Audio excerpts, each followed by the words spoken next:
ready to go. Today I want to tell you a story. Okay. Once there was a farmer who lived next door to a hunter. Now every night, the hunter's dogs would jump over the fence into the farmer's yard and attack his sheep, often wounding, occasionally killing. Now the farmer would go round to the hunter's place the following day complaining, yelling at his neighbor and screaming insults at him until the farmer was blue in the face, but the hunter couldn't be bothered. Following night, the dogs would be straight over the fence and into the farmer's yard again. Now, after losing one sheep too many, the farmer went up to the city to see his friend, the judge, for some advice. Now, the judge listened to his friend's peculiar problem and gave him some peculiar advice. So, with a big smile on his face, the farmer returned home. Now, that evening, he went over to the hunter's home again. "Good evening," he said when the door was opened. "You know, I felt bad about how much I've been complaining lately, so I decided to make amends. Here are some pets for your two daughters." And with that, he produced two adorable little lambs. The hunter's daughters went crazy with excitement over their cute new companions. And that night, the hunter locked the dogs in the garage to prevent them hurting his daughter's lambs. So the following day, he built cages for them, and the farmer never had a problem with those dogs ever again. Now, the story is one of my favorites because it illustrates a principle I've believed in all my adult life. It's also a principle that I apply in my job every day. And here it is. The only point of view that matters in the world is your own. I know that sounds a bit radical, but think about it. The only point of view that matters in the world is your own, and that applies to every single one of us.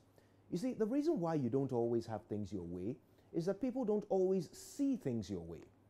When we get frustrated, it's easy to scream at those who we believe are causing our problems. When someone crosses you in traffic or drives recklessly, you roll down your window and yell at them.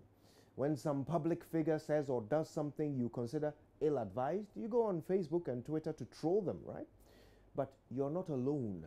Everyone does this. Everyone. Have you seen how footballers react when they disagree with the referee? Yeah, they get so animated, violently registering their protest at the tops of their voices. But let me ask you this. How many times have careless motorists got out of their cars to personally apologize to you for being careless and endangering your life?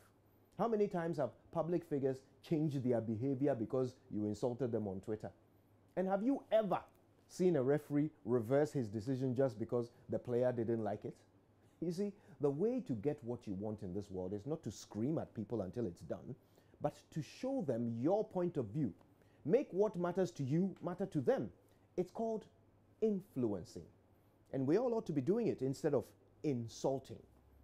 So why do we speak up about things we don't like anyway? What's the goal we are seeking to achieve? Ultimately, would we rather not have solutions to the problems we're complaining about? So why don't we complain in a way that would create the best chance that the people causing the problem will change their ways and the problem will be solved? So, which approach is going to get us that result? Insults or influence? My dear friends, today I want us to focus on influencing people. We all have problems that lie in other people's hands to solve, but the truth is you never should relinquish the problem-solving power to those who caused the problem. They may be causing your difficulties, but how you react to these difficulties is what really matters. So don't get mad, get influential. Show them your perspective. Give them a couple of lambs of their own, and they will soon see the wisdom in locking the dogs away. My name is Kojo Yankson, and what matters to you matters to me. Good morning, Ghana.